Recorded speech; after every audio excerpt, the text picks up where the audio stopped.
Hello everyone, good evening. সবাই এখন কেমন আছো, কি করছো অবশ্যই জানিও। আমি তো বেশ ভালোই আছি। তো আমি তোমাদের ভালোবাসার প্রীতি। আর আজকে হচ্ছে শনিবার। আজকে সকাল থেকে ভিডিও দেওয়া হয়নি কারণ আমি ছিলাম না, গেছিলাম একটু মায়ের ওখানে দরকার ছিল। আর রান্নাবান্নাও তেমন কিছু করিনি, এখানে শুধু ভাত রান্না করেছিলাম। ওখানে মা অনেক কিছু রান্না করেছিল, পাঠিয়ে দিয়েছে। তো রান্নার চাপ ওর জন্য ছিল না। তো যাই হোক, এখন হচ্ছে ওই 6:30 মতো বাজে। তোমাদের দাদা নিয়ে গেছে কাজে, আর আমি এখানে বসেছি দেখো একটু আলু কুটতে। হচ্ছে আজকে শনিবার, তো সেই জন্য তোমাদের দাদা বলছিল যে রাতে একটু রুটি বা পরোটা খাবে।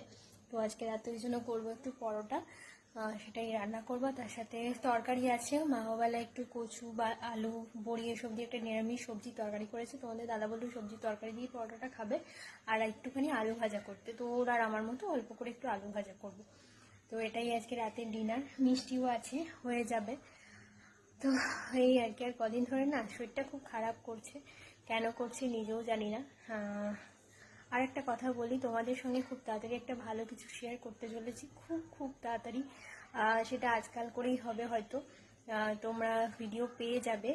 আর মানে কি বলবো জানি না, কিছু বলার নেই। হঠাৎ করেই আমি তোমাদের সঙ্গে একটা খুব ভালো ভালো কিছু শেয়ার করব। তো খুব সুন্দর একটা ভিডিও আসতে চলেছে। তো সবাই সাথে থেকো, পাশে থেকো, এটাই বলবো। তো চলো এখন কাজকর্মগুলো কমপ্লিট করি। আর তোমরা কেমন আছো অবশ্যই জানিও। তো চলো আগে আলুটা কুটে নিই, রাত্রের জন্য একটু আলু ভাজা করবো, সেটাই কুটবো। কুটে নিই, সন্ধে দিলাম জাস্ট এইমাত্র। তো চলো পরে আবার আসছি।